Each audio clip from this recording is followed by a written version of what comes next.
नमस्कार. आजचा भाग जो आहे तो मला खूप काय म्हणतात ना मनापासून आवडलेला भाग आहे. त्याच्यात आपण बघणार आहोत भगवद्गीतेत श्रीकृष्ण काय म्हणतात. हंसगीतेत श्रीकृष्ण जेव्हा उद्धवाला सांगत असतात, उद्धव गीतेत जे भागवतातल्या 11व्या चॅप्टरमध्ये आहे त्यातले काही भाग आहेत, अष्टवक्र गीतेतले भाग आहेत, ज्ञानेश्वरीतले भाग आहेत, रामदास स्वामींचे भाग आहेत. त्यामुळे बऱ्याच गोष्टींचं एकत्र सगळेजण एकच सांगतायत, फक्त वेगवेगळ्या पद्धतीत. ते आपल्याला खूप आनंददायक होईल आणि नीट ऐकलं तर जे आपण रोज बऱ्याच वेळेला गोष्टी म्हटलेल्या आहेत त्याचा अर्थ पण चांगला लागायला एकदम मदत होईल. त्यामुळे आजचा एकदम नीटपणे लक्ष देऊन ऐका. जर नजर हटली तर लिंक तुटेल. आपण सुरुवात करूया. त्वम गुणत्रयातीतः. तर गेल्या वेळेला आपण केलं होतं त्याची थोडक्यात आपण रिव्हिजन करायची झाली तर जे ब्रह्मन मूळ आहे, तुमची खरी आयडेंटिटी, तिथे स्फुरणमयी मूळ माया तयार झाली. ती मूळ माया जी आहे ती प्रसवली, तिची गुणक्षोभिणी माया झाली. म्हणजे मूळ मायेच्या ठिकाणी ब्रह्मन जे आहे ते निराळच आहे, त्याच्या जागी स्फुरण आल्यामुळे मूळ माया, तिथे गुण प्रसवली, गुणक्षोभिणी माया. या गुणमायेपासून 3 गुण तयार झाले, सत्व, रज आणि तम. ती गुणमाया जेव्हा जडत्व पावली तेव्हा तिला अविद्य माया असं म्हटलं गेलं. आता हे 3 गुण कुठले? सत्व, रज, तम. त्या तमापासून आकाश झालं, आकाशापासून वायू, वायूपासून तेज, तेजापासून पाणी म्हणजे आप, आणि आपपासून पृथ्वी.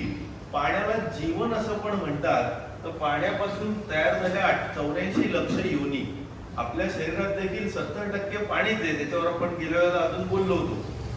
तर ही पंचमहाभूते म्हणजे आकाश, वायू, अग्नी म्हणजे तेज, पाणी म्हणजे आप आणि पृथ्वी, ही पंचमहाभूते, मन, बुद्धी आणि अहंकार, याला भगवद्गीतेत श्रीकृष्ण अष्टधा प्रकृती असं म्हणतात. तर रामदास स्वामी दासबोधामध्ये सत्व, रजस, तम हे 3 गुण आणि पंचमहाभूत यांना मिळून अष्टधा प्रकृती म्हणतात. तर ही प्रकृती जी आहे ते पंचमहाभूत, 3 गुण यांच्यापासूनच मन, बुद्धी, शेवटी अहंकार तयार झालेले आहेत. तर इथे आपण सिक्वेन्स बघितला तर गुणमाया जी तयार होते 3 गुण, तिथून पंचमहाभूत तयार झाली आणि तिथे परत वायूपासून मन, बुद्धी, अहंकार सगळ्या गोष्टी घडत गेल्या. ते सगळे इव्होल्युशन मध्ये भागवतात पण दिलेलं आहे, दासबोधात पण दिलेलं आहे आणि ज्ञानेश्वरीत पण दिलेलं आहे. तर आपण पुढे जर बघितली सुरुवात कशी झाली तर सत्वम, रजस, तम इति गुणा प्रकृती संभवाः. म्हणजे हे प्रकृतीमध्ये सत्व, रजस 3 गुणांनी प्रकृती शेवटी बनलेली आहे. 3 प्रायमरी कलर जे गेल्या वेळेला आपण बघितले होते. निबध्नाति महाबाहो देहे देहिनम अव्ययम. तर श्रीकृष्ण अर्जुनाला सांगतायत की हे 3 गुण जे आहेत सत्व, रजस, तमस, या प्रकृती जी बनलेली आहे ती या अंतरात्म्याला, ब्रह्मनला त्या देहामध्ये जो अव्यय आहे, जो अंतरात्मा आपली मूळ आयडेंटिटी जी अव्यय आहे, जी कधी न तुटणारी अखंड आहे, ती या देहामध्ये त्याला बांधून टाकते, जोखडून टाकते, गुंतवून टाकते. तो मोहाने त्याच्यात अडकतो. तर आपण पुढे येऊया. ये चैव सात्विका भावा राजसास तामसाश्चय. हे 3 जे भाव आहेत, सात्विक, राजस आणि तामस, हे सगळे माझ्यात आहेत, मी त्यांच्यात वेगळा नाहीये. म्हणजे मी त्या सगळ्यांमध्ये पुढून मोठा आहे. माझा एक अंशातला भाग आहे ज्यांनी हे जग स्थिर झालेलं आहे. त्यांच्यामुळे मी नाहीये, माझ्यामुळे हे सगळ्या गोष्टी दिसतायत. तर प्रकृती आणि पुरुष हे ज्या 2 गोष्टी दिलेल्या आहेत, प्रकृती आणि पुरुष, ज्या पूर्ण ब्रह्मन पासून सुरू झाल्या, मूळ माया स्फुरण जे इथे, तर पुरुषाला जगत ज्योती असं पण नाव दिलेलं आहे. आणि प्रकृती म्हणजे माया, त्याच्या पुढे अजून बऱ्याच गोष्टी डेव्हलप होतात त्या आपण बघितल्या. तर प्रकृती आणि पुरुषम विद्धी अनादि उभवपी. फार पूर्वातन काळापासून ते चालू आहे, त्याचा काही सुरुवातीच शोध घेता येत नाही.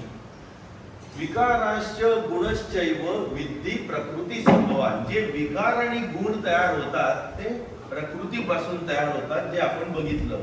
पुरुष जो आहे तो तुमची खरी आयडेंटिटी, जे तुम्ही नाही आहात. ती खरी आयडेंटिटी म्हटलं तर पाण्यामध्ये जसं सूर्याचं प्रतिबिंब दिसतं तसा पुरुष हा प्रकृतीमध्ये दिसतो. तो ऍक्च्युली पाण्यापासून नामानिराळाच आहे. तो पाण्यामध्ये देखील नाहीये, त्याचं केवळ प्रतिबिंब पडलेलं आहे, पण ते पुरुषाचं प्रतिबिंब पडलेलं आहे प्रकृतीमध्ये. त्यामुळे प्रकृती झालेपणे पुरुषा गुण भोगणे, प्रकृतीमुळे या पुरुषाला गुण भोगायची वेळ येते किंवा पुरुष गुण भोगल्यासारखं आपल्याला दिसत असतो. तर याच्यात ज्ञानेश्वर महाराजांनी एक 4-5 उदाहरणं दिलेली आहेत ज्ञानेश्वरीत. ती इतकी सुंदर दिलेली आहे की पुरुष वेगळा आणि प्रकृती वेगळी. हे जर तुम्हाला कळलं की जे आपण पहिल्या दिवसापासून करतोय, हु एम आय, मी नक्की कोण आहे, मी पुरुष आहे, मी प्रकृतीपासून कसा वेगळा आहे, हेच फक्त सांगितलं जातंय सगळीकडे या ना त्या प्रकारे. तर ज्ञानेश्वर महाराज सांगतात, आरशाच्या जवळ जर तुम्ही गेलात तर तुमचं मुख आरशात दिसतं, तुम्ही डबल दिसल्यासारखे होतात, पण ते प्रकृती आहे आरसा, आणि त्याच्यात दिसणारं तुमचं मुख हा पण भासच आहे. खरे तुम्ही बाजूला आहात.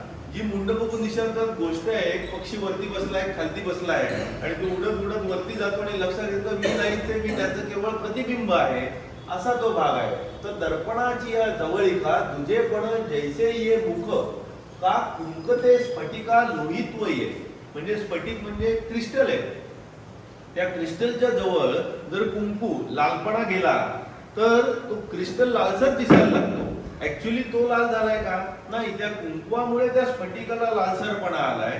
तसा पुरुष हा लाल झालेला नाहीये, तो त्या स्फटिकासारखा अनअटॅच्ड आहे, निराकार आहे. त्या कुंकवामुळे, त्या प्रकृतीमुळे त्याला रंग चढलेत असं आपल्याला भासतं. तैसा गुणसंगे अजन्मा हा जन्मे. जो पुरुष आहे तो अजन्म आहे, तो गुणसंगे जन्माला आल्यासारखा भासतो. पावतू ऐसा गमे एरवी नाही. म्हणून केवळ पुरुषा नाही होणे भोगणे देखा. येथं गुणसंगूची अशेखा लावी मुळ. या गुणसंगानेच हे सगळे कर्म लागल्यासारखे वाटतात त्या पुरुषाला. पुढे आता उदाहरण देत आहेत. म्हणजे पुरुष जो आहे तो द्रष्टा आहे, विटनेस आहे, तो स्वतः काही करत नाही. ज्ञानेश्वर महाराज म्हणतात तो नवरा आहे, काही न काम करणारा. भरतरा नुसता बसून आहे, काहीही करत नाहीये. ती प्रकृती गुणमयी जी त्याची पत्नी आहे तीच सगळं काही करवतीये. हे जगा वेगळंच दाम्पत्य आहे असं ज्ञानेश्वर म्हणतात. तर उपदृष्टा हनुमंताच भरता भोक्ता महेश्वर. म्हणजे हा जो भरता भोक्ता महेश्वर पुरुष आहे तो फक्त बघणारा विटनेस आहे. हनुमंता तो अनुमती देतो इनडायरेक्टली, त्याची अनुमती मागितली गेलेली नाहीये. परमात्मा इतिच अपि उक्तो देहे अस्मिन पुरुष पर. त्यामुळे त्याला परमात्मा असं म्हणतात. हे भगवद्गीतेत श्रीकृष्ण पण म्हणतात. आता आपण लक्षात घेतलं तर नान्यम गुणेभ्य कर्तारम यदा द्रष्टानुपश्यती. म्हणजे गुण जे करतायत त्याचा कर्त्याशी संबंध काहीच नाहीये. प्रकृतीचा पुरुषाशी डायरेक्ट कनेक्शन काहीच नाहीये.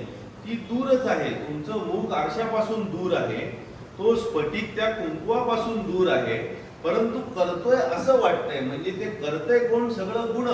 नान्यम गुणेभ्य कर्तारम यदा द्रष्टानुपश्यती गुणेभ्यश्च परम वेत्ती मद्भावम स अधिगच्छति. म्हणजे करणारा जो आहे, करता आपल्याला वाटतंय, तो काहीच करत नाहीये. प्रकृतीचे गुणच सगळे खेळ खेळतायत एकमेकांशी. आणि ज्यांनी या गुणांच्या पलीकडे जाऊन त्या अकर्त्याला बघितलेलं आहे तो मला येऊन भेटतो, तो त्याच्या खऱ्या आयडेंटिटीला येऊन भेटतो. म्हणूनच भगवद्गीतेत अथर्वशीर्षात गणक ऋषी म्हणतायत त्वम गुणत्रयातीतः. म्हणजे तू त्या गुणांच्या पलीकडे असलेला आहेस, ती तुझी खरी आयडेंटिटी आहे. गुणानेतान अतिथ्य त्रिन्नेही समुद्भवान. या गुणांच्या पलीकडे गेलेला आहेस तू. या 3 गुणांनी बनलेला हा जो देह आहे त्याच्या पलीकडे तू आहेस, तू हे नाहीयेस. हे जेव्हा तुझ्या लक्षात येईल तेव्हा जन्म मृत्यू जरा, जन्म मृत्यू वार्धक्य या सगळ्या दुःखांपासून तू मुक्त होशील, विमुक्त. अमृतम अश्नुते, तू अमृत पिशील अमरत्वाचं. कारण तुला तुझी खरी आयडेंटिटी कळलेली आहे, जो तू हे नाहीयेस. मग अशा प्रकारे तुझी खरी आयडेंटिटी काय आहे? तर तू गुणातीत आहे. तू या गुणांच्या पलीकडचा आहेस. या गुणांनी तुझ्यावर काहीच इफेक्ट झालेला नाही असा तू आहेस. मग तू कसा आहेस? उदासीनवत असीनो. तू उदासीन आहेस. तू तू ना त्याने आनंदी झालाय ना दुःखी झालाय, ते गुण काही करू दे. उदासीनवत असिनो गुणैर्योन विचाल्यते. त्या गुणांनी तू विचलित झालेला नाहीये. गुणावर्तंत इत्येव अवितष्ठती नेंगते. हे गुण एकमेकांशी खेळतायत, त्याने सुख दुःख पाप पुण्य सगळ्या गोष्टी घडतायत. हे तुझ्या लक्षात आल्यामुळे तू तुझ्या खऱ्या आयडेंटिटी मध्ये स्थित झालेला आहे आणि कुठेही विचलित होत नाहीये, हलत डुलत नाहीये. नेंगते म्हणजे ज्योत फडफडते, तर इंगते म्हणजे फडफडते, नेंगते म्हणजे न फडफडणारी तू ज्योत झालेला आहेस. तर याच्यात ज्ञानेश्वर महाराज उदाहरण देत आहेत की तू कोण आहेस. तू प्रकृती नाहीयेस, तू गुण नाहीयेस, तू पंचमहाभूत नाहीयेस, तू पंचमहाभूतांपासून बनलेला देव पण नाहीये. मग उदाहरणं 1 2 3 4 5 6 उदाहरणं ज्ञानेश्वरीत दिलेली आहेत. ज्ञानेश्वरांनी प्रकृती आणि पुरुष तुझी खरी आयडेंटिटी काय आहे कळण्यासाठी सायं प्रातर माध्यान्ह, सकाळ झाली संध्याकाळ झाली दुपार झाली हे तुम्हाला झालेली दिसते, पण सूर्याला खरोखरच त्याचं काही पडलेलं आहे का? तर तुम्ही सूर्यासारखे आहात आणि सकाळ दुपार संध्याकाळ हे प्रकृतीची कला चालू आहे. सायं प्रातर माध्यान्ह या तिन्ही काळाची गणना नाही देवी तपना, तपना म्हणजे सूर्य, तैसा असे. तू तसा आहे सूर्यासारखा. दुसरं उदाहरण, युद्धभूमी आहे, रणांगण आहे, तिथे कोण कोणाला मारतंय, कोण जिंकतंय, कोण हरतंय. रणांगण प्रत्यक्ष तुम्हाला जिंकवतही नाहीये हरवतही नाहीये, तर तू रणांगण आहेस आणि प्रकृती युद्ध करतेय आणि जिंकतय आणि हरतय. ज्ञानेश्वर महाराज म्हणतात, जो जिणता न हरवी तैसा गुण नव्हे ना करवी, जैसा का श्रोणवी संग्रामीची. श्रोणवी म्हणजे युद्धभूमी, संग्रामीची. तिसरं उदाहरण, मृगजळ तुम्ही बघितलंय, जे असं आपल्याला भासमय दिसतं, पाणी हलतंय. ते मृगजळ कितीही जोरात गेलं आणि त्याच्या लाटा आल्या, त्यांनी मेरू पर्वत हलेल का? नाही, कारण ते भासमय आहे. तर तुम्ही मेरू पर्वतासारखे आहात आणि माया मृगजळासारखी आहे. ती कितीही हल्ली तरी तुम्हाला त्याचा काहीच फरक पडायला नको. म्हणून ज्ञानेश्वर महाराज म्हणतात, आणि गुण यावा जावा, आणि गुण यावा जावा, ढळे चळे ना पांडवा, मृगजळाचा हेलावा मेरू जैसा. पुढचं उदाहरण, जे कठपुतळे असतात त्या कठपुतळ्या हलत असतात आणि तुम्ही प्रेक्षकात बसून ते सगळं बघताय. तर तुम्ही कठपुतळ्यात नाही, तुम्ही प्रेक्षक आहात. तुमचं त्याच्याशी काही कनेक्शन नाही. तुम्ही तो खेळ बघताय विटनेस म्हणून, साक्षीत्वानी. आणि तो खेळ कोणाचा चाललाय? गुणांचा, कठपुतळ्यांचा. तर गुणाकीर नातुडे मरी दुरुनी जे पाहे कोडे. तो खेळ बघताय तुम्ही दुरून, ते गुणदोष साईकडे. साईकडे म्हणजे कठपुतळ्या, ते गुणदोष साईकडे सभ्यू जैसा. सभ्यू म्हणजे प्रेक्षक, प्रेक्षक तुम्ही आहात. पुढचं, सूर्य. सूर्य उगवल्यावर पृथ्वीवर सगळी कामं चालतात. घरात दिवा असेल तर घरातली सगळी कामं चालतात. सूर्य स्वतः काही कामं करतोय का? नाही. त्याला माहितीये का तुम्ही कामं करताय? नाही. तुम्ही चांगलं काम केलं त्याला काही पडलंय, वाईट काम केलंय त्याला काही पडलंय नाही, दिव्याला काही कळतंय नाही. तसे तुम्ही तो घरातला दिवा किंवा सूर्यासारखे आहात, ना की ते काम करणारे आहात. सविता लोकी जेवी, सविता म्हणजे सूर्य, सविता लोकी जेवी. ज्याप्रमाणे ज्या लोकामध्ये सविता सूर्य येतो, तयाची या गा सत्ता, त्याप्रमाणे तुझी सत्ता आहे शरीरात. जशी सूर्याची सत्ता पृथ्वीवर आहे. होती गुणक्रिया समजता, त्यामुळे सगळ्या गुणक्रिया घडत असतात तुझ्या सत्तेमुळे. तुझी सत्ता आहे म्हणून गुणक्रिया चालल्या. तू नसशील तर देह पडला. का वाराची वाजे विरे गगने निश्चिळ असे. पुढचं उदाहरण, वारा खूप वाजतोय, शांत होतोय, पण आकाश जे आहे ते निश्चळ आहे. तसे तुम्ही त्या आकाशाप्रमाणे आहात. तो वारा गुणमयीच आहे. तैसा गुणाची गजबजे डोले नाजो. त्या गुणामुळे तो गजबजतोय पण स्वतः डोलत नाहीये, असा तू पुरुष आहेस, असं ज्ञानेश्वर महाराज म्हणताय. एक वाक्य आहे, श्लोक आहे भगवद्गीतेत, नवद्वारे पुरे देही. 9 दार असलेलं पूर, हे जे शरीर आहे ह्याला म्हणतात 9 द्वार असलेलं पूर. आता कानपूर, राजापूर हे सगळे पूर म्हणजे शहर. तर 9 दार असलेलं पूर, या पुरातला असलेला ईश्वराचा अंश, पुरुषातला ईश, त्याला म्हणतात पुरुष. ते नागस्वामींनी नागपुरामध्ये छान डेफिनेशन दिले. पुरुष म्हणजे काय? ईशाचा अंश जो या पुरात आहे तो पुरुष. तर पुरुष पुरुष जे मी म्हणतोय तर कोणाला वाटेल स्त्री का नाही? तर स्त्री पुरुष मधला पुरुष नाहीये, या पुरातला असलेला ईशाचा अंश तो पुरुष. सर्वेंद्रिय गुणाभासम सर्वेंद्रिय विवर्जितम. तर असा जो पुरुष आहे तो सगळ्या गुणांमध्ये दिसतोय, पण त्या सगळ्या गुणांच्या पासून दूर आहे. सर्वेंद्रिय, सगळ्या इंद्रियात गुणांमध्ये तो पुरुष दिसतो, पण त्या गुणांपासून तो दूर आहे. सर्वेंद्रिय गुणाभासम सर्वेंद्रिय विवर्जितम असक्तम सर्वभृत्यैव निर्गुणम गुणभोक्तृज. तो असक्त आहे, कुठेही अटॅच नाहीये, पण सगळीकडे असलेला दिसतो. तो निर्गुण आहे, पण असं वाटतंय गुण भोगतोय. निर्गुण असला तरी गुण भोगतोय असा भास होतो. आपण आता पुढे येऊया. प्रकाशम प्रवृत्तींच मोहमेव च पांडव न द्वेष्टी संप्रवृत्तानि न निवृत्तानि कांक्षती. आता हा जो पुढचा भाग आता आपण घेतोय भगवद्गीतेतला, तर प्रकाश क्रिया स्थितीशीलम, हे वेगवेगळे प्रकार आहेत सत्व रजस तमाला म्हणण्यासाठी. प्रकाश म्हणजे सत्वगुण, प्रवृत्ती म्हणजे रजोगुण, आणि मोह म्हणजे तमोगुण. जे आपण गेल्या वेळेला डिटेलमध्ये सत्वगुण म्हणजे काय, रजगुण म्हणजे काय, तमोगुण बघितलं होतं. तर या तीन जे आहे ते प्रकाशम प्रवृत्तींच मोहमेवच पांडव, या पलीकडच्या पलीकडे तुम्ही आहात या तिन्ही गुणांच्या. म्हणजे कसं? न द्वेष्टी संप्रवृत्तानि न निवृत्तानि कांक्षती.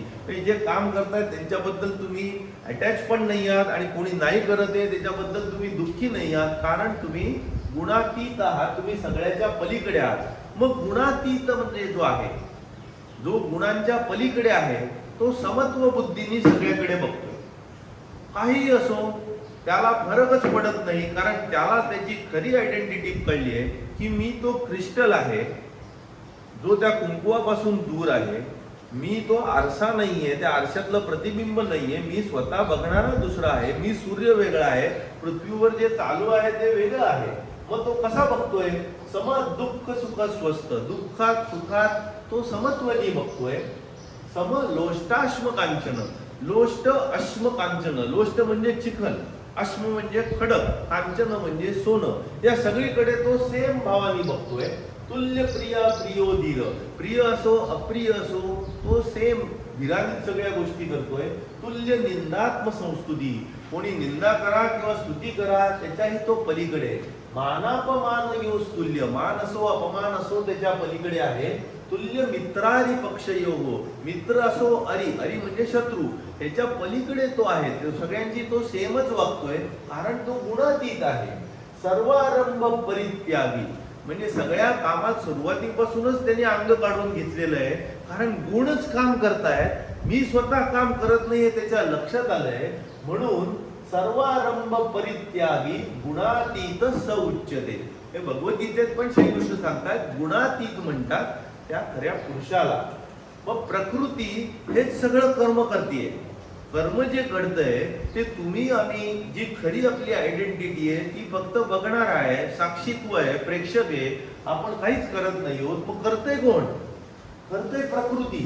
तुम्ही करताय, मी करताय नाही. प्रकृत्यैव च कर्माणि क्रियमाणानि सर्वशः, प्रकृतीच सगळं करतंय. मग हे ज्यांनी नीट बघितलं त्यांनी त्या अकर्त्याला परमात्म्याला खरं बघितलं. प्रकृत्यैव च कर्माणि क्रियमाणानि सर्वशः य पश्यति तथात्मानम, ज्यांनी बघितलं अशा आत्म्याला अकर्तारम स पश्यति, त्यांनी त्या अकर्त्याला बघितलं. तो खरोखरीच काही करत नाहीये हे त्याला दिसतं. मग प्रकृते गुणसम्मूढा, प्रकृती ही गुणांमुळे भ्रमित झालेली आहे. ते गुण सगळे काम करतायत, सत्व रजस तम. सज्जन ते गुणकर्मसु, त्यामुळे तुम्ही अटॅच झालेला त्या गुणांशी आणि त्या गुणांमुळे घडलेल्या कर्मांशी. तान कृष्ण उदो मंदान, म्हणजे जे समजदार नाहीयेत, हुशार नाहीयेत, ज्यांना कळलेलं नाहीये ते मंद झालेले आहेत या प्रकृतीच्या गुणमायेमुळे. आणि जे हुशार आहेत कृष्णविन्न न विचालये, त्यामुळे ते विचलित होत नाहीत. ज्यांना हे सिक्रेट कळलेलं आहे. तत्ववित्तू महाबाहो गुणकर्म विभागयोः. म्हणजे अर्जुनाला सांगताय तत्ववेत्या महाभाहो की हे गुणकर्म जे आहे ते विभागलं गेलेलं आहे. गुणागुणेषु वर्तंत इति मत्वा न सज्जते. गुणागुणेशी खेळतोय त्यामुळे याच्याशी तू अटॅच होऊ नको. तू हे नाही आहे, हा प्रकृतीचा खेळ चालू आहे. नैव किंचित करोमीति युक्तो मिन्येत तत्वविद. जे तत्वविद आहेत, युक्त लोक आहेत, ज्यांना कळलेलं आहे सिक्रेट, ते नेहमी म्हणतात नैव किंचित करोमीति. मी हे काहीच करत नाहीये. शिवाजी महाराज पण म्हणतात ही तर श्रींची इच्छा, मी करणारच नाहीये. नैव किंचित करोमीति युक्तो मन्येत तत्वविद. इंद्रियाणि इंद्रियार्थेषु वर्तन्त इति धारयन्. इंद्रिय त्यांच्या जे इंद्रियांचे विषय आहेत, senses to their sense objects, हे फक्त एकमेकांशी इंटरॅक्ट करतायत, एकमेकांशी वर्तत आहेत असं समजून घ्या. आता हे सांगत असताना हे सगळं प्रकृतीचं आहे. पुरुष वेगळाच आहे, परमात्मा वेगळाच आहे, याच्याशी संबंधच नाहीये, फक्त विटनेस आहे. मग हे चालू काय आहे? न कर्तृत्व न कर्माणी. कर्तृत्व नाही, कर्म नाही. न कर्तृत्व न कर्माणी लोकस्य सृजती प्रभू. प्रभू ईश्वर काही कर्तृत्व कर्म जन्माला घालत नाही. न कर्मफल संयोग स्वभावस्तु प्रवर्तते. ना कर्मफल, कर्माचं जे फळ मिळतंय ते देखील प्रभू देत नाहीये. तुम्ही जी कर्म कराल त्याची तुम्हाला फळं मिळतायत, कारण तुम्ही द्वैतात आहात, मायेमध्ये आहात. द्वैत आणि मायेमध्ये टाइम स्पेस कॉझेशन, वेळ जागा देश आणि कॉझेशन. कॉझेशन म्हणजे कॉज आणि इफेक्ट, कारण आणि इफेक्ट, कारण आणि फळ. कर्म केल्यावर जे फळ मिळतं हे द्वैताचा भाग आहे, मायेचा भाग आहे. तुम्ही त्याच्या पलीकडेच आहात. म्हणून श्रीकृष्ण सांगताय न कर्तृत्व न कर्माणी लोकस्य सृजती प्रभू. न कर्मफल संयोग स्वभावस्तु प्रवर्तते. कर्माच्या स्वभावानुसार त्याचं फळ मिळतं. सात्विक कामं केली तर तुम्ही ऊर्ध्वगतीने जाल, तामसिक कामांनी अधोगती जाल, आणि राजसिक कामांनी मध्ये म्हणजे मानव ह्याच्यातच तुम्ही राहाल. असं आपण गेल्या वेळेला बघितलेलं होतं. ऊर्ध्वं गच्छति सत्वस्था मध्ये तिष्ठति राजसा जगन्य गुण वृत्तिस्था अधो गच्छन्ति तामसाः. न आदत्ते कस्यचित पापम. जर तुम्ही कर्म नाही आहात, कर्माची फळं नाही आहात, मग कर्माची फळं कुठली येणार? पुण्य किंवा पापकारक. मग ती पण तुम्ही कशी असाल? म्हणून श्रीकृष्ण सांगताय न आदत्ते कस्यचित पापम न चैव सकृतम विभू. म्हणजे पापकारक किंवा सकृतकारक कर्म हे काही याची फळं तुम्हाला देव देत नाहीये, ती तुम्हीच करताय. पण तुम्ही अज्ञानाने स्वतःला झाकून ठेवलेलं आहे आणि तुमचं खरं ज्ञान तुमच्यापाशी नसल्यामुळे अज्ञानेन वृतम ज्ञानम तेन मुह्यन्ति जंतव. त्यामुळे हे भ्रमलेले आहेत सगळे जंतव, जीव मात्र, कारण ते स्वतःची खरी आयडेंटिटी विसरलेले आहेत. प्रकृती क्रियमाणाने. आता आपण परत बेसिक मध्ये येतोय. ही प्रकृती तुम्हाला का गंडवते? आता आपण बघितलं अज्ञानामुळे. अज्ञानालाच रामदास स्वामी सांगतात अविद्या. भगवद्गीतेत ज्ञानेश्वरीत ज्ञानेश्वर महाराज म्हणतात अविद्या म्हणजे अज्ञान, जे तुम्हाला कव्हर केलेलं आहे. अविद्या म्हणजे तुम्ही तुमची खरी आयडेंटिटी विसरलात. तुम्ही पुरुष आहात हे विसरून गेलेला आहात. तुम्ही स्वतःला मायारूपी पंचमहाभूतात्मक देह, मन, अहंकार हे समजायला लागलेला आहे. आता अविद्येतून काय होतं? प्रकृते क्रियमाणानी गुणे कर्माणी सर्वशा.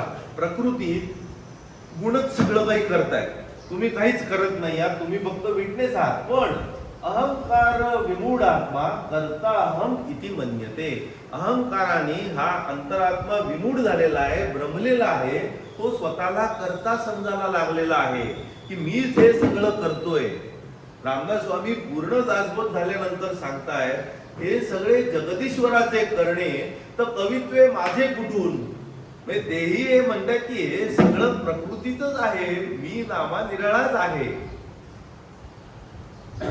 तर अहंकार विमूढात्मा कर्ताहम इति मन्यते.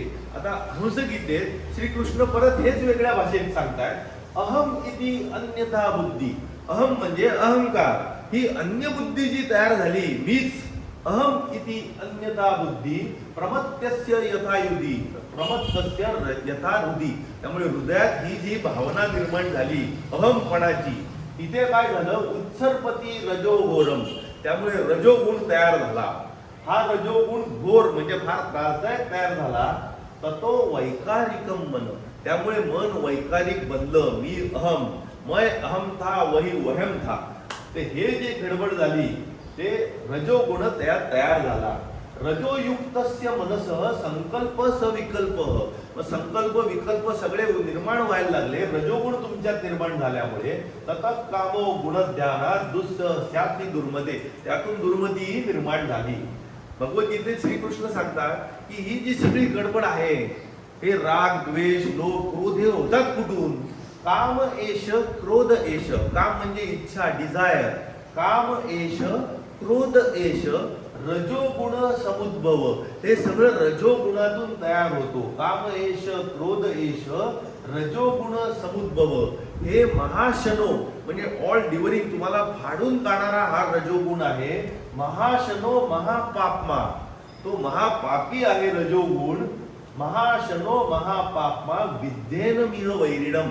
त्याला वैरी म्हणून समजा या रजोगुणाला, त्याला दूर सारा, असं श्रीकृष्ण सांगतायत. इच्छा द्वेष समुत्थेन द्वंद्व मोहेन भारत. हे इच्छा द्वेष ह्याच्याने काय तयार झाले, द्वंद्व जे तयार झालेलं आहे द्वैत, त्यांनी तुम्ही मोहित झालेला आहात असं भारत म्हणजे अर्जुनाला सांगतायत. सर्व भूतानी सम्मोहम सर्गे यांती परंतप. यामुळे सगळे जे भूतगण आहेत, जीवित मात्र आहेत, ते सगळे मोहित झालेले आहेत या जगामध्ये. मग श्रीकृष्ण सांगतात त्रिभीर गुणमयी भावही एविही सर्वविधम जगत. 3 गुणांमुळे, सत्व रजस तमामुळे, तम गुणामुळे हे सगळं जग तयार झालेलं आहे. मोहितम नाभिजानाती. हे मोहित झालेले जे सगळे लोक आहेत या 3 गुणांमुळे, गुणमयी मायेमुळे, मोहितम नाभिजानाती मामेव्य परम अव्ययम.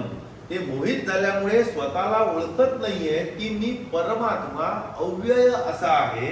हे या गुणांच्या खेळामुळे झालेला आहे. मग हे मोह कशामुळे निर्माण झाला? चेतक खल्वस्य बंधाय. भागवतात दिलेलं आहे मन जे आहे तेच खरं आहे. मन एव मनुष्याणाम कारणम बंधमुक्त योगो. तर चेतक खल्वस्य बंधाय, या मनाने विचारानेच तुम्ही बंदी झालेले आहात, बांधले गेलेले आहात. मुक्तये चात्मनो मन. या मनानेच तुम्ही मुक्त होऊ शकता. गुणेषु सप्तम बंधाय. जेव्हा हे मन त्या गुणांच्या मागे लागेल तेव्हा तुम्ही बंधनात अडकलात. परंतु त्या परमपुरुषाच्या मागे म्हणजे पुंसी म्हणजे जो पुरुष आहे त्याची जेव्हा तुम्ही आठवण काढाल आणि त्याच्या मागे तुम्ही मन निश्चळ कराल, प्रथम वा पुंसी मुक्त ये, तेव्हा तुम्हाला मुक्ती मिळेल. आता गोष्ट विवेकानंदांनी एक सांगितली त्यांच्या वाङ्मयात, म्हणजे कुठे लेक्चर देताना. एक सिंहाचं पिल्लू असतं, ते जन्माला आल्यावर त्याची आई मरते आणि सिंह पण नसतो, आणि तिथे आजूबाजूला मेंढ्या असतात आणि त्यांच्या बरोबर ते मेंढी बरोबर वाढायला लागतं आणि हळूहळू थोडं मोठं होतं. मेंढ्यांप्रमाणे ते चालतं, मेंढ्याप्रमाणे असा थोडा आवाज करण्याचा प्रयत्न करतो. विशेष काही येत नाही आवाज. ते अजून निराश होतं की अरे आता माझ्यापेक्षा चांगलं बोलतायत म्हणजे त्यांच्या भाषेत आणि मला तर काय जमत नाहीये, असा तो नर्वस होत असतो. हळूहळू ते मोठं होतं बाळ, जरा साईज बीज पण वाढतो. पण सायकोलॉजी तीच की माझं काही खरं नाहीये, आपण काय यांच्यासारखे नाही होत, आपल्याला हे काही जमतच नाहीये. मग एक दिवस मोठा सिंह दुसरा येतो, तो त्याला बघतो, तो हा फार निराश झालेला आहे, डिप्रेस आहे. तो त्याला घेऊन जातो एका तळ्याच्या ठिकाणी. रात्र असते, असा पौर्णिमेचा चंद्र आलेला असतो, चांदण असतं, आणि तो म्हणतो तळ्यातल्या पाण्यात बघ, आणि स्वतः बघतो आणि तो हा पण बघतो. आणि तो पिल्लू जेव्हा मोठं झालेलं स्वतःला त्या पाण्यात बघतो आणि त्याला लक्षात येणार आहे आपण तर मेंढ्यांसारखे दिसतच नाही, आपण स्वतःला मेंढी समजत होतो, मी तर या सिंहासारखा दिसतोय. आणि मग तो सिंह स्वतः डरकाळी पडतो मोठी आणि सांगतो आता तू कर. आणि ते केल्यावर त्याला जोर येतो आणि तो स्वतः मोठी डरकाळी फोडतो. तेव्हा त्याला त्याचं खरं स्वरूप प्राप्त होतं. त्याप्रमाणे धर्माधर्मो सुख दुःखम मानसानी नते विभो. धर्म अधर्म सुख दुःख हे सगळे मनाने खेळ चाललेले आहेत. ते सगळीकडे घुसलेल्या तुला ऑल परवेडिंग सेल्फ ह्याच्यात तू नाहीयेस. न करतासी न भोगतासी मुक्त एवासी सर्वदा. तू करता पण नाहीयेस, भोगता पण नाहीयेस, तू नेहमीच मुक्त असलेला आहेस. तू स्वतःची आयडेंटिटी विसरलेला आहेस. म्हणून गणक ऋषी, भगवद्गीता सगळे हेच सांगतायत, त्वं गुणत्रयातीतः. तू सगळ्यांच्या पलीकडे आहेस. तू स्वतःची खरी आयडेंटिटी ओळख आणि या बंधन नसलेल्याला तू बंधन म्हणून समजून घेऊ नकोस. तू गुणत्रयाते अवेरी. ज्ञानेश्वर महाराज म्हणतात, तू गुणत्रयाते अवेरी, मी माझे हे न करी. अटॅचमेंट काढून टाक. एक आत्मसुख अंतरी विसंब जडी. एक आत्मसुख आहे हे कधी विसरू देऊ नकोस. विसंब जडी म्हणजे विसरू नकोस. आत्मसुख जे आहे ते सतत तुझ्या बरोबरच आहे, बाहेर शोधायचीच गरज नाहीये. तुझी खरी आयडेंटिटी लक्षात घे. तू कधी बंधनात नव्हतास, तू मुक्तच होतास असं अष्टवक्र सांगताय. मग श्रीकृष्ण परत अर्जुनाला सांगताय, त्रैगुण्यो विषया वेदा. वेद जे आहेत ते तीन गुण सांगतायत. म्हणजे जे उपनिषद आहेत ते सात्विक गुण सांगतायत. जे कर्मकांड आहे स्वर्ग सूचक आहे ते रजोगुण सांगताय. आणि जे तांत्रिक मंत्रिक चिटूक आहे ते तमोगुण सांगताय. तर हे सगळे वेदात दिलेलं आहे. अथर्व वेदात तंत्रमंत्र दिलेलं आहे. कर्मकांडात वेदांमध्ये रजोगुण दिलेला आहे आणि उपनिषद सात्विक गुण. त्रैगुण्यो विषया वेदा निस्त्रैगुण्यो भवार्जुन. या तीन गुणांच्या पलीकडे जा अर्जुना. निस्त्रैगुण्यो भवार्जुन. निर्द्वंद्वो नित्य सत्वस्तो. निर्द्वंद्व या द्वंद्वातून पलीकडे जा, द्वैतातून पलीकडे जा. नित्य सत्वस्तो. सत्व गुणामध्ये सतत राहायचा प्रयत्न कर. निर्योगक्षेम आत्मवान. म्हणजे तू आत्मवान आतच रमत जा, बाकी सगळ्यातून बाहेर पडून जा. नाही कश्चित. आता तुम्ही जे काम करताय, आपण जे इथे आलेलो, आपल्याला देह मिळालेला आहे, तर काम केल्याशिवाय आपण राहूच शकत नाही. प्रकृती म्हणता कर्मत्यागू नाही. कर्मत्याग आपण करूच शकत नाही. श्वास घ्यायचाय, पाणी प्यायचंय, खायचंय, सगळ्या गोष्टी करायच्या आहेत. मग जगायचं कसं? हे सगळं नॉलेज तर मिळालं, आता ऍप्लिकेशन कसं करायचं? गुणत्रयातीता. आपण ऍप्लिकेशनचा आता शेवटचा पाठ बघतोय. नाही कश्चित क्षणमपि जातु तिष्ठती अकर्मकृत. न कर्म करता क्षण देखील तुम्ही घालवू शकत नाही. कर्मण्यहि अवश्य कर्म सर्व प्रकृती जे गुण आहे, प्रकृती जे गुण आहे ते तुम्हाला कर्म करायला लावणार आहे तुमच्या स्वभावानुसार. प्रकाश आता पतंजली जे आहेत योगसूत्रात, पतंजली योगसूत्र जी दिलेली आहेत त्याच्यात त्यांनी दिलंय प्रकाश क्रिया स्थिती म्हणजे सत्व रजतम. प्रकाश म्हणजे सत्व, क्रिया म्हणजे रज आणि तम म्हणजे स्थिती. प्रकाश क्रिया स्थितीशीलम हा काय म्हणतात ते गूढ अर्थ त्यांनी एक्सप्लेन केलेला आहे की हे जग कशा करताय, हे जग म्हणजे आहे काय, या जगाचा अर्थ काय, हे पतंजली सांगताय. प्रकाश क्रिया स्थितीशीलम भूतेंद्रियात्मकम. भूत आणि इंद्रिय. इंद्रिय म्हणजे पंच ज्ञानेंद्रिय, पंच कर्मेंद्रिय आणि मन, हे पण त्याच्यात त्यांनी म्हटलेलं आहे. प्रकाश क्रिया स्थितीशीलम भूतेंद्रियात्मकम भोग अपवर्ग अर्थम दृश्यम.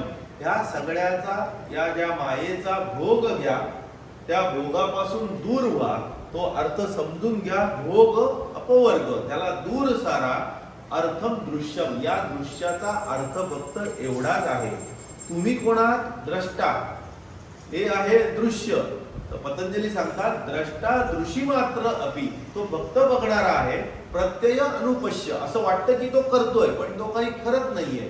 तदर्थ एव दृश्यस्य आत्मा. एवढाच फक्त दृश्याचा अर्थ आहे. मग ज्यांना हा अर्थ कळला त्यांच्याकरता ही मोह माया नष्ट झाली आणि ज्यांना अर्थ नाही कळला त्यांच्यासाठी ही माया चालू आहे. कृतार्थम प्रति नष्टम अपि अनष्टम तत् अन्य साधारणत्या. इतर साधारण लोकांसाठी ज्यांना हे कळलेलं नाहीये ही माया आहे त्यांच्यासाठी ती तशीच टिकलेली आहे. गेल्या वेळेला आपण बघितलं होतं ह्याच्यातून बाहेर येण्यासाठी आपल्याला रामकृष्णांनी सांगितलं होतं रजतमाचा काटा गेल्यावर सत्वगुणाने तो काटा काढा आणि सत्वगुण देखील तो काटा टाकून द्या. पहिले सत्वगुण वाढवायला पाहिजे, तेव्हाच तुम्ही रजतमाचा काटा काढला. आता सत्वगुण वाढवण्यासाठी काय करायला पाहिजे? तर तुम्ही काय वाचताय, कुठली स्क्रिप्चर वाचताय, उपनिषदादी गोष्टी वाचताय का चांगलं वाचताय, वाङ्मय वाचताय, साक्षात्कारी लोकांचं, ते वाचणं गरजेचं आहे. आगम. आप म्हणजे पाणी, खाणं. जे तुम्ही खाताय पिताय ते जर सात्विक खाणं असेल तर तुमच्यातले सात्विक गुण वाढतील. तुम्ही जर चमचमीत रसरशीत चमचमीत खाल्लं तर तुमच्यावरती कंट्रोल कमी होईल, रजोगुण वाढेल आणि तुम्ही जास्त ऍक्टिव्ह होईल, इंद्रिय निग्रह कमी होऊन जाईल. जर तुम्ही शिळं कुजलेलं तर तामसिक गुण वाढतील आणि तुम्ही घातक काम करायला लागाल. तर आगम आप प्रजा, प्रजा म्हणजे कंपनी, तुम्ही कोणाच्या संपर्कात आहात. तुमच्या संपर्कात जर तमोगुणी आणि राजसिक असेल तर तुम्ही तसेच बनण्याचा जास्त शक्यता आहे. तुमच्याकडे संपर्कात जर सत्वगुणी जास्त लोक असतील तर तुम्ही सात्विक बनण्याची शक्यता जास्त असते. हे प्रॅक्टिकल ऍप्लिकेशन आहे. सत्वगुण कसे वाढवावे, काय वाचताय, काय खाताय पिताय, कोणाच्या संपर्कात आहात. देश, देश म्हणजे जागा. आता आपण दत्त मंदिरात सात्विक वातावरणात आपण करतोय, तर सात्विक वातावरण अभ्यासालयात, शाळेमध्ये, कॉलेजमध्ये, शाखेमध्ये अशा ठिकाणी सात्विक वातावरणात तुम्ही सात्विक गुण वाढवला.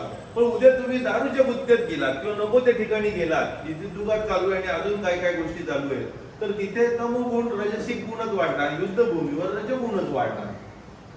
हे झालं देश. काल, काल म्हणजे सूर्यास्तानंतर तमोगुण सुरू होतात, दिवसा राजसिक गुण असतात आणि सूर्योदयापूर्वी ब्रह्ममुहूर्त 3:30 वाजल्यापासून जे आपण म्हणतो तो सात्विक काळ म्हणतो. त्यामुळे आपण लवकर झोपूया, लवकर उठूया सत्वगुण वाढवण्यासाठी. म्हणून काल करता म्हणजे तुम्ही करताय, तो जन्म म्हणजे तुम्ही आतापर्यंत जे काही आधीच्या जन्मात केलेलं आहे, जे काही पुण्य कर्म केलेले आहेत, त्यामुळे तुमचा कुठे जन्म झाला, तुम्ही किती भोग घेणार आणि तुम्ही किती आयुष्य जगणार, हे सगळं जाती आयु भोग याच्यावर ठरत असतं. ध्यान मंत्र आणि संस्कार म्हणजेच काय, तुम्ही जे ध्यान करताय, जे मंत्र म्हणताय ते स्वतःच्या आत्मशुद्धीसाठी करा. जे काम करताय ते स्वतःच्या आत्मशुद्धीसाठी करा, कसल्याही अपेक्षेने करू नका. जे अपेक्षेने करताय, हवेने करताय ते राजसिक झाले. निरपेक्षपणे करणं, दुसऱ्यांसाठी करणं हे सात्विक झालं.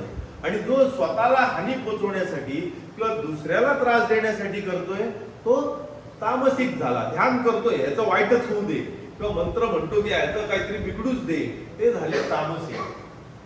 तत्तत् सात्विकम एव येषाम्. मग सात्विक कशाला म्हणायचं? जे हुशार लोक, ज्ञानी लोक ज्याचं कौतुक करतात ते सात्विक, जे ज्ञानी लोक ज्याची निंदा करतात ते तामसिक, आणि ज्ञानी लोक ज्याची उपेक्षा करतात ते राजसिक, म्हणजे त्याच्याकडे लक्ष देत नाही. तत्तत् सात्विकम एव येषाम् यद्यत् वृद्ध प्रचक्षेते निंदती तामसम तत्तत् राजसम उपेक्षितम. पण आपल्याला सात्विक गोष्टी वाढवायच्या. सात्विकानी एव सेवेत पुमान सत्व विवृद्ध आहे. त्यामुळे सात्विक गुण वाढले की काय होतं, धर्म वाढतो, ज्ञान वाढतं आणि स्मृती देखील आपली भ्रमित कधी होत नाही. आता हे जेव्हा सात्विक गुण वाढायला लागतात, तर एक उदाहरण छान दिलेलं आहे की हंसगीतेमध्ये, की जसा एक बांबू वनातला दुसऱ्या बांबूशी घासला गेला की तिथे आग लागते, आणि आग लागल्यावर सगळं बांबूचं वन जळून खाक झालं, एकही बांबू उरला नाही, अशी परिस्थिती होते. तशी परिस्थिती तुम्ही घडवा. सात्विक गुण इतके वाढवा की ते सात्विक गुण घर्षण करायला सुरुवात करतील, पहिले रजतम जाळून टाकतील आणि शेवटी सात्विक गुण देखील उरणार नाही. तुमची खरी आयडेंटिटी परमात्मा पुरुष तिथे तुम्ही पोचलेला असाल. गुणेषु आविशितम चित्तम अभिक्षम गुणसेवया.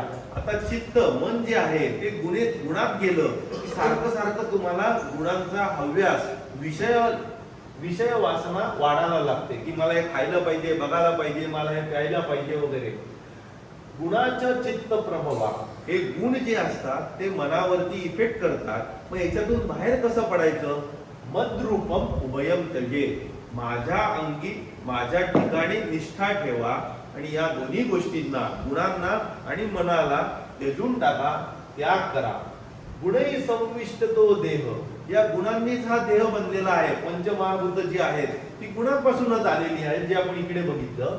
गुणेषु संविष्ट देहो तिष्ठती आयाती यातीच. तो आला काय, थांबला काय आणि गेला काय, गुणांनी देह बनलेला आहे.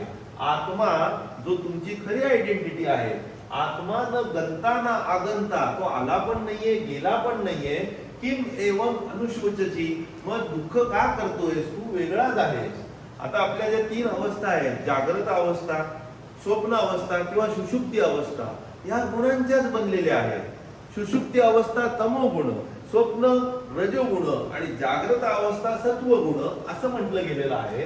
तर जागृत स्वप्न सुषुप्तम च गुणतो बुद्धिवृत्तय तासाम विलक्षणो जीव. तू याच्या पलीकडे आहे, तुझा आहे. साक्षीत्वेन विनश्चित, तू साक्षीत्वेनी या तीन जागृत स्वप्न आणि सुषुप्त अवस्थेकडे पहा. हा देह जो आहे त्याच्या पलीकडे तू आहेस. म्हणून पुढे गणक ऋषी म्हणतात त्वम देहत्रयातीतः. स्थूल कारण आणि शरीर, स्थूल सूक्ष्म आणि कारण हे तीन देह पकडले गेलेले आहेत. त्याच्यात देहत्रयातीत आहे गणक ऋषी म्हणतात. रामदास स्वामींनी 8 देह केलेले आहेत.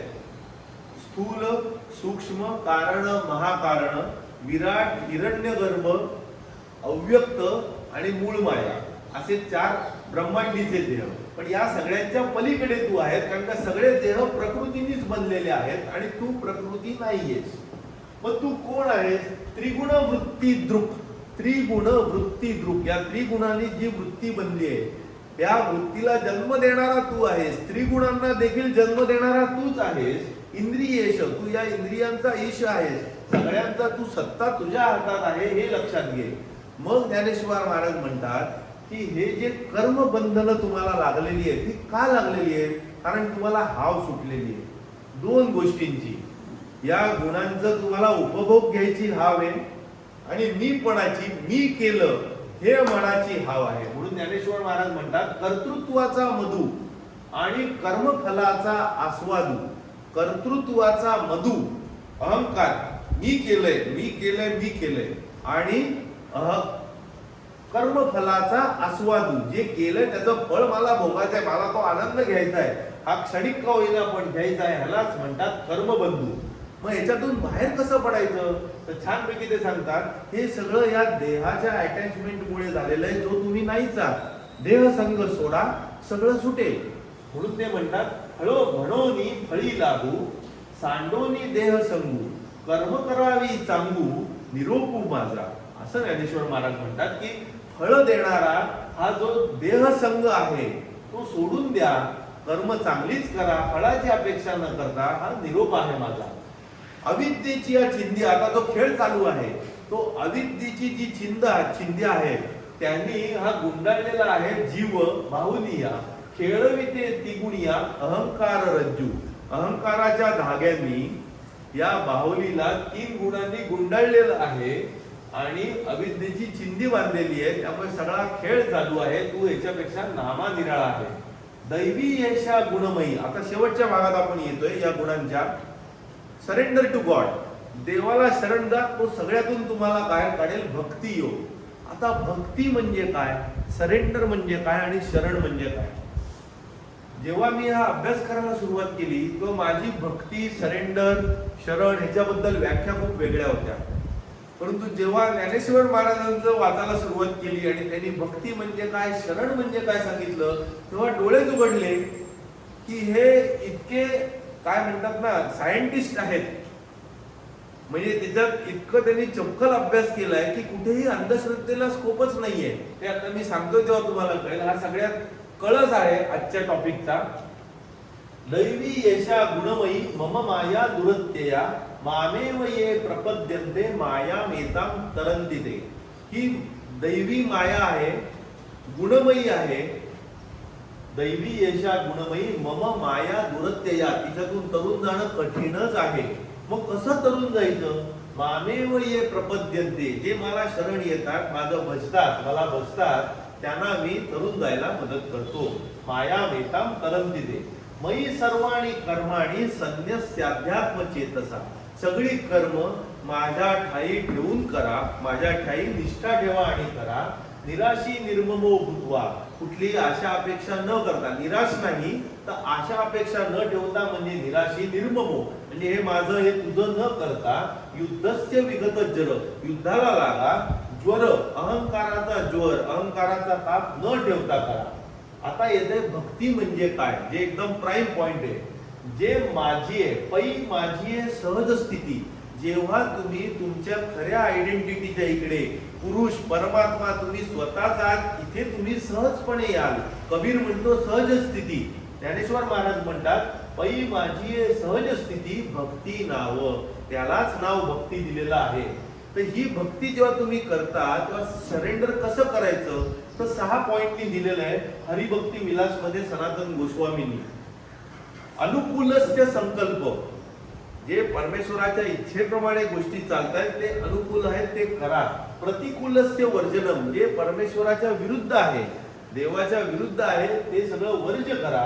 रक्षिष्यति इति विश्वासो, तोच माझं रक्षण करणार, तोच तारणार हा विश्वास ठेवा. गोप्तृत्वम वर्णम तथा, त्याबद्दल कृतज्ञता बाळगा त्या परमात्म्याबद्दल. आत्मनिपेक्ष, काय आहे जे मी घेऊन आलोय, काय आहे मी ते घेऊन जाणार आहे, हे सगळं इथलंच आहे, इथेच ठेवायचं आहे, ह्यालाच म्हणतात आत्मनिपेक्षता. आणि शेवटचं कार्पाव्यम कार्पण्य, म्हणजे मी परमेश्वराला शरण गेलोय असा अभिमान देखील बाळगू नका, असा गर्व पण करू नका. कार्पाव्यम कार्पण्य. तर अशा प्रकारे परमेश्वराला शरण जा. ज्ञानेश्वर महाराज ह्याच्याही पलीकडे जाऊन सांगतात, शरण म्हणजे काय? Wrong identity to right identity. तुमची रॉंग आयडेंटिटी काय? शरीर, मन, बुद्धी, अहंकार, जे आपण निर्वाण षटकम करणार आहोत तेव्हा येणार आहे. तर तुमच्या रॉंग आयडेंटिटी पासून राईट आयडेंटिटीला पोहोचले म्हणजे पै आपलेनी भेदे विण, भेदाशिवाय आपलेनी भेदे विण माझे जाणीजे जे एकपण. तुमची खरी आयडेंटिटी काय? एकत्व, अद्वैत. इथे भेदच नाहीये. आपलेनी भेदे विण माझे जाणीजे जे एकपण, तयासी नाव शरण मज येणे गा. म्हणजे भेदाशिवाय एकपणाने जो येतो की तू मीच आहे, माझे हात पाय सगळे मीच एकत्रच आहे, त्याच्यात भेद कुठला, त्याला शरण असे म्हणतात. घटातलं आकाश, घट म्हणजे जर मडकं बघितलं त्याच्यात आकाश जे आहे, आकाशाचा भाग, घट तुटला, ते आकाश त्या आकाशाला मिळालं, त्यालाच शरण म्हणतात. म्हणून घटाचे नी नाशे गगनी गगन प्रवेशे, मज शरण येणे तैसे ऐक्य करी. म्हणजे स्वतःचा अहंभाव सोडून दिलेला आहे आणि ऐक्यभाव धरलेला आहे. भेदाभेद सोडलाय, ऐक्यभाव धरलाय, त्यालाच शरण म्हटलेलं आहे. रामदास स्वामी म्हणतात, अधोमुखे भेद वाढतो, ऊर्ध्वमुखे भेद तुटतो. सत्वगुण झाल्यावर तुम्ही ऊर्ध्वमुखी होता, रज तमो गुणांनी अर्ध्वमुखी होता. तर इथे आपण आजचं गुणत्रयातीत हे संपवतो. आता शेवटचा लाईट टॉपिक आहे पितृपक्ष. गणेश चतुर्थी, अनंत चतुर्दशी नंतर, गणेश चतुर्थी नाही, अनंत चतुर्दशी नंतर गणपती विसर्जनाच्या दुसऱ्या दिवशी जी पौर्णिमा होते, भद्र पौर्णिमा, तेव्हापासून अश्विन अमावस्येपर्यंत जो पंधरवडा येतो, ऍक्च्युली ते 16 दिवस येतात, जो पौर्णिमेचा पकडला तर त्यामुळे त्याला 16 श्राद्ध असं पण म्हणतात. त्याला पितृपक्ष, पितर पक्ष. पितर म्हणजे तुमचे पूर्वज आणि पक्ष म्हणजे पंधरवडा. तर हा जो आहे अश्विन अमावस्या पर्यंतचा भाग, त्याला पितृ पंधरवडा असं म्हटलं जातं.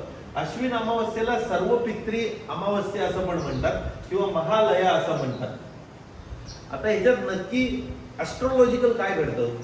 सूर्य जो असतो तो उत्तर गोलार्धातून दक्षिण गोलार्धात यायला लागतो. कुठून येणार? तो विषुववृत्त क्रॉस करणार. तो विषुववृत्त क्रॉस करणार उत्तर गोलार्धातून दक्षिण गोलार्धात. तो जो दिवस आहे तो आहे अश्विन अमावस्या, सर्व पित्री अमावस्या. दक्षिण गोलार्ध जो आहे तो कॉन्सिक्रेटेड टू अँसेस्टर्स, तो आपल्या पूर्वजांना, पितरांना अर्पित केलेला आहे असं आपल्या शास्त्रात दिलेलं आहे, धर्मात दिलेलं आहे. म्हणून जेव्हा तो दक्षिण गोलार्धात अँसेस्टरच्या ह्याच्यात जातोय तेव्हा त्याला महत्व मिळालेलं आहे सर्व पित्री अमावस्या, अश्विन अमावस्या या नावाने.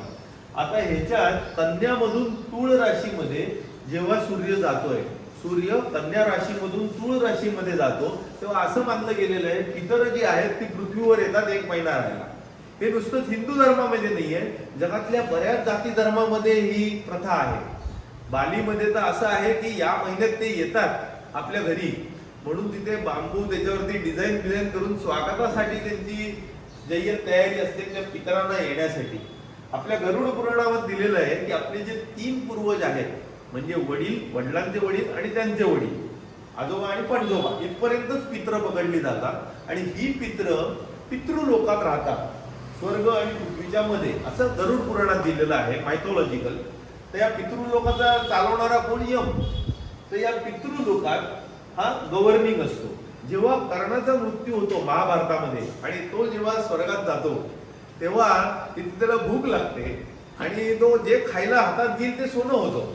जे खाईल ते सोनं, सगळं सोनं, खाणार तरी कसं? हैराण होऊन जातो. शेवटी तो विचारतोय काय आहे.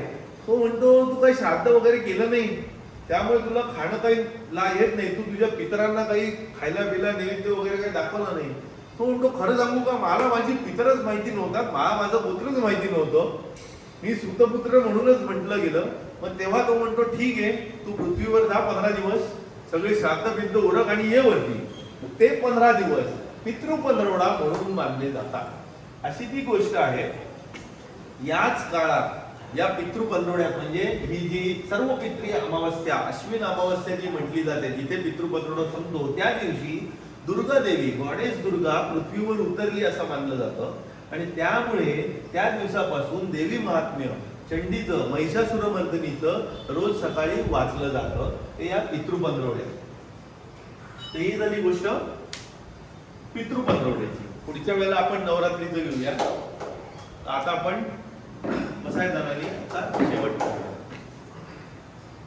आता विश्वात्मके देवे येणे वाक्यज्ञे तोषावे, तोषोनी मजल्यावे असायदानने.